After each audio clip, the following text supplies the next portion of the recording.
Now, if you have spare change in your pocket of about 1.4 crore rupees, without taxes of course, then Mercedes-Benz has a brand new car for you. It's this, the EQS 580. Now this is supposed to be the S-Class of SUVs in an electric avatar. Lots of things going on. In this video, we'll take a closer look at what this car has to offer and find out just who it is for.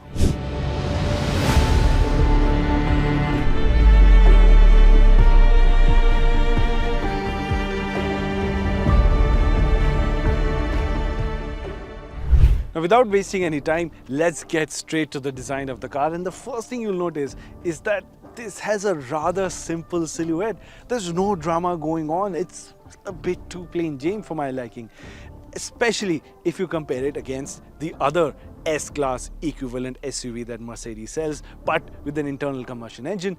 That is the GLS that I'm talking about. That has a bold, upright stance. This one, I don't know. Keep in mind though, it is still a very big car, but to grasp the real size of it, you really have to see it in person. However, there is a reason to why it looks like this, because Mercedes has tried to make it as slippery, as aerodynamically friendly as they could, and that is why you end up with a shape like this. With all of that out of the way, let's take a closer look at the design elements of the car. And the first thing that you will notice is this big glass panel right here in the middle. This is usually where your grille would be. This is of course blanked out since it is an EV, but they've done a lot of designing on it as well. There are a lot of these Mercedes-Benz stars on the grille. Of course, you've got the connected light setup like other electric cars, and in India the EQS comes in a single trim, which is the 580 variant, and it is only available with the AMG styling kit, and as a result you get this sporty bumper up front, adding a bit more muscle to the car, just a little bit. Coming to the side profile, part of the AMG styling kit is the 21-inch wheel. Now it looks nice. If you move on from the wheels, there's nothing much to look at from the side profile of the car. Again, it's really plain Jane, but there are some design elements thankfully here at the back. The big one of course is the connected light setup that we've got here, like other electric cars from the house of Mercedes-Benz. What's important to note, again, you get a different bumper as opposed to international models because this is part of the AMG styling kit. It is finished in gloss black, so maintaining it will be something that you'll have to take care of. Overall, it's a big car, doesn't have a lot of presence until you see it in person. Now, let's hop inside.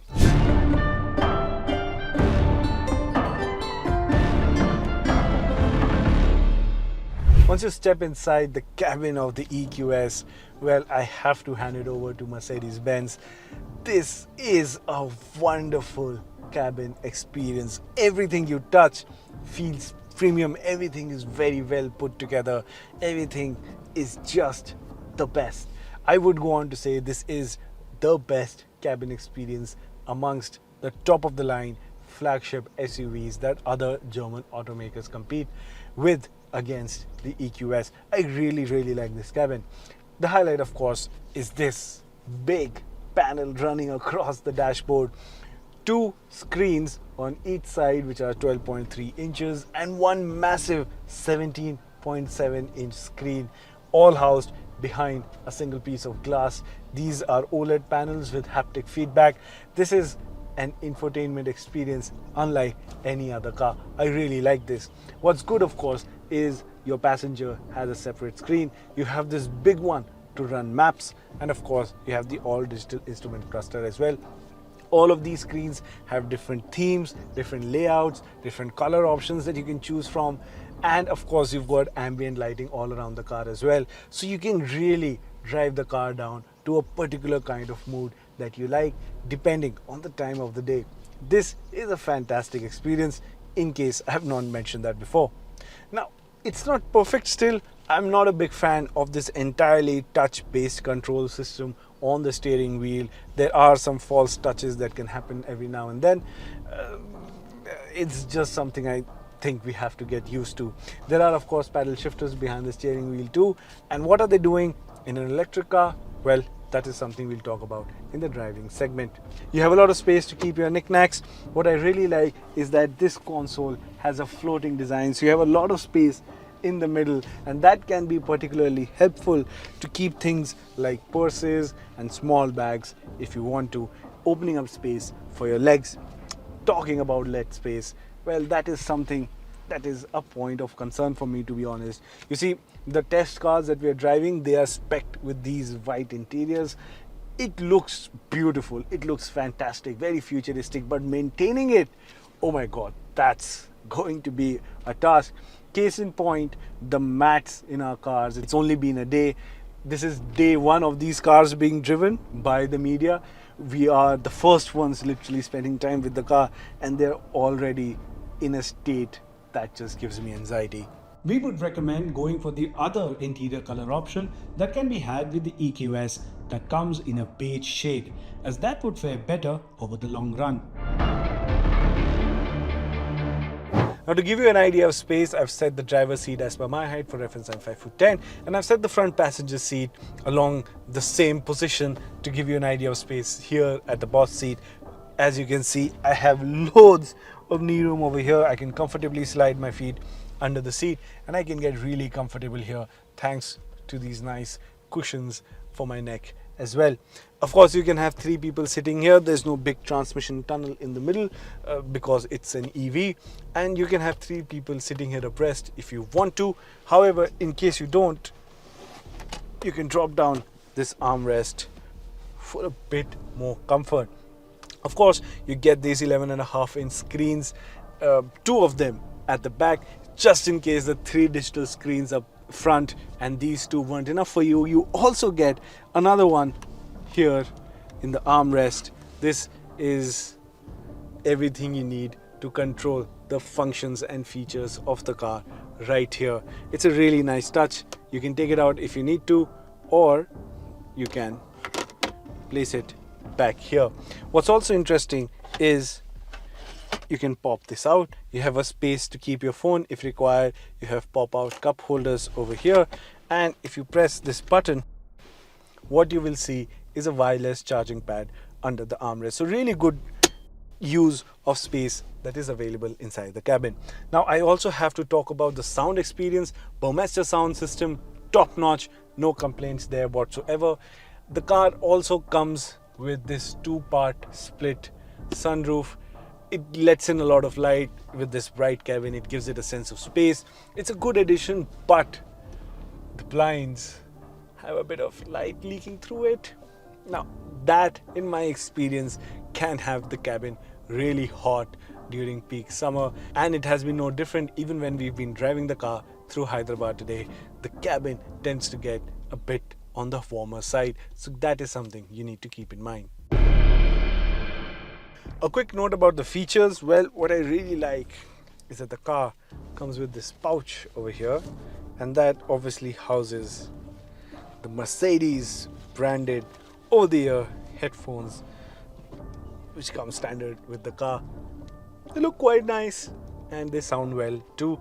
You also have an headphone jack in the screen if you want pure audio experience. Keeping this aside over here, and talking about features, there are some which are very weirdly missing in the car. For example, you have heated seats at the back, but not ventilated seats, and you don't get controls to electrically adjust the front passenger seat from here where you would usually be seated if you're someone who likes to be chauffeur driven. Other notable features include the front seats getting heating, ventilation and massage functions. However, at the back, you only have to make do with heated seats. Also, the front seats get a memory function with 3 settings, but not the rear ones. Keep in mind that there are no physical controls to adjust the front passenger seat from the back. However, you can still do that through the screens at the back. The big omission for me though is the fact that there are no blinds here in the car, not even one at the back, and that is something that should be there, I think, for Mercedes-Benz. Now, where the EQS really makes up for itself as compared to its sedan sibling though is here at the back. And what I mean by here is there, the last row of seats. Yes, this is a 7-seater as per Mercedes-Benz, and in order to access that, well, you have a pretty simple procedure. You have a button here on top. All you have to do is press it once, and as you can see, everything will be moved around in order to make space for you. And the way you enter the last row of seats is well through here, which I'm going to do now. And it is something that's not at all embarrassing to do on camera. Now that I'm here, all I have to do is press the button once again and the seat will come up, slide back, and then if I keep the button pressed, it will bring the seat further back as well. And yes, I do have adjustable headrests at the back. I have everything that's really wide. It's really wide in here. I do have a dedicated air vent, thankfully. I have a couple of USB-C ports on both sides of the last row of seats. I have a space scooped out for armrest. Like, I'm really struggling to find good things because in terms of pure space, well, there's not a lot. My knees are really up against the seat. It's also not all the way back right now. I wouldn't say this is a space for adults. I mean, you can really squeeze in here for a 10-15 minute drive if you have to, but this place is best for kids. Now I have to get out. That's going to take some time. We have to mention that a person of my height and frame might find it a bit of a squeeze, but that may not be the case for all. For reference, I'm just under 6 feet tall, so average sized adults should be more comfortable.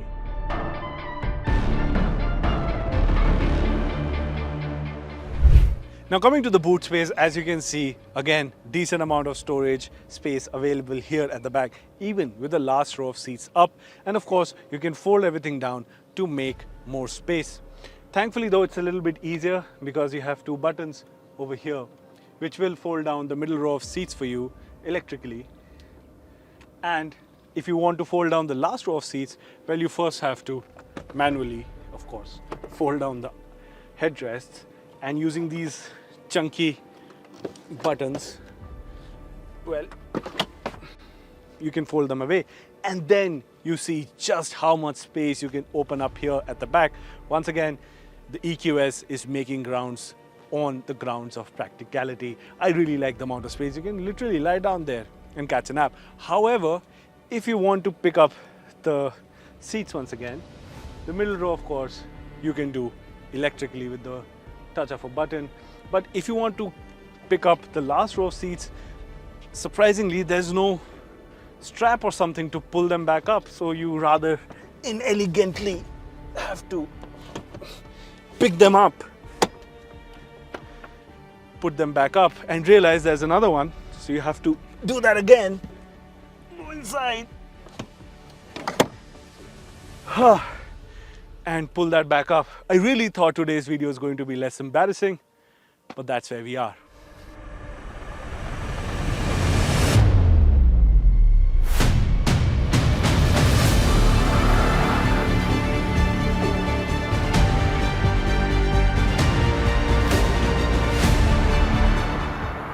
So by now you have an idea of what the car looks like, what are the interior space features, practicality features that it has. You know the things, but what's left is my favorite part, which is the driving experience. Now, this flagship level of cars from Mercedes-Benz has always been known for a plush ride quality, and this, the S-Class of electric SUVs, is really no different. Out on the highway where we are right now, the setup really comes into its own. Even though you're doing 3-digit speeds, it's rarely that you will notice it until unless perhaps you take a look at the heads-up display or on your digital instrument cluster. Now let's talk about numbers. 122 kilowatt hour battery is what lies underneath the car, which sends power to a dual motor setup. What you get out of that is 536 horsepower and 858 Newton meters of torque. Now that's massive. What does all of this mean in simple words though? Well, the EQS is capable of going from 0 to 100 kilometers an hour in just 4.7 seconds. Claimed figure, but what's important to note is that given the size of the car and just the amount of space that it offers and the weight that it probably has, a sub 5-second time to 100 kilometers an hour is plenty fast. Now the only thing that's more impressive than these performance numbers is the range on offer. Now Mercedes claims that as per ARAI, you would be able to get over 800 kilometers per single charge, per full charge of course. However, we would say that you should expect about 550 kilometers of range in real world driving conditions, and yet again, that too is a massive number. Range anxiety with the EQS is a thing of the past. Mercedes says that the battery charging time from 0 to 100% from a 22 kilowatt AC charger would be about 6.5 hours. And if you happen to find a 200 kilowatt DC fast charger, juicing up the EQS from 10 to 80% can happen in just 31 minutes. Well, now let's talk about driving dynamics. The steering is butter smooth, too smooth maybe, but then again, this is not a driver's car. If you do happen to drive it though, you would love the fact that if you pin the throttle, the car would really step into hyperdrive, but it would do that in a very calm manner. You rarely get to know the noise from the speed because this is an EV. If anything, you have tire noise creeping into the cabin, but that's also at a very minimal level. All in all, high speeds is no problem at all. But interestingly, when we were doing the bad section of roads, coming to these set of lovely roads, well, the car also managed to hold itself very well. The ride setup was on point. I had nothing to complain. If anything, it's just a bit on the softer side. But I don't complain Mercedes to give that tune for the Indian road conditions, given just how heavy this car would be. But it's a slightly softer setup for those performance aficionados out there. We also have to mention the fact that the 5.1 meter long EQS SUV comes with rear axle steering. In short, it virtually shortens the wheelbase at speeds under 60 km an hour by turning the rear wheels in the opposite direction of the front wheels by up to 10 degrees. Above 60 km an hour, however, it would turn the rear wheels in the same direction of the front wheels by up to 2.5 degrees for added nimbleness. The only thing to note, however, is that the feedback from the brakes, well, that's not a plenty. Of course, the car comes with a recuperation system, 3 levels at that. You have paddle shifters right here, these nice little paddle shifters, which would change the recuperation levels that you would get from the car. Of course, you can have no recuperation, where it would just continue to coast on and have minimal loss of speed. You can have normal recuperation, which is meant to make you feel like you're driving an internal combustion engine car, or you can go to strong as well, which would slow down the car quite a lot. It's not as strong as to enable you single pedal driving, but it's still strong enough. However, if you pull both of the paddle shifters together, what you would engage is the 4th stage, which is intelligent recuperation. Theoretically, it is supposed to take care of different levels of recuperation by itself, slow down when it senses that there's a car up ahead which is coming close to you, and so on and so forth, but I just don't trust it enough in our road conditions. So what I end up doing is leaving it in normal recuperation and calling it a day. So to sum it all up, the EQS is a fantastic car to drive if you're looking for a comfortable cruise along the highway. It's great to be seated at the back as well. The ride setup is really on point, especially when you have such nice roads at your disposal. Now, being an electric SUV, you also have the freedom of mind to tackle the bad road conditions as well, and I think that makes a great case for having an electric luxury car in your garage. Well, now it's time to wrap everything up, but before we reach a verdict, we have to talk about the price, and this is where the story gets a little bit interesting.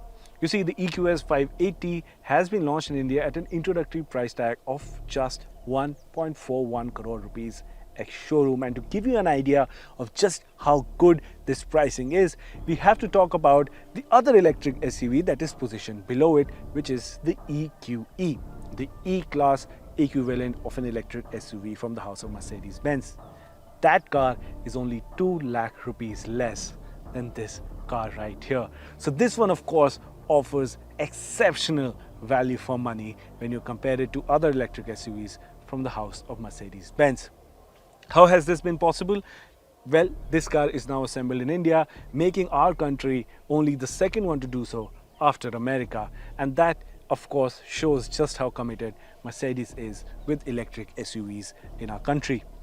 Yes, the car is not perfect. Yes, the design is something I'm not a big fan of, but at that price tag, you're getting the best of electric luxury experience from the house of Mercedes-Benz. And overall too, it's a car that gives you a great experience inside the cabin, a long list of feature list, and a drive experience that you would thoroughly enjoy.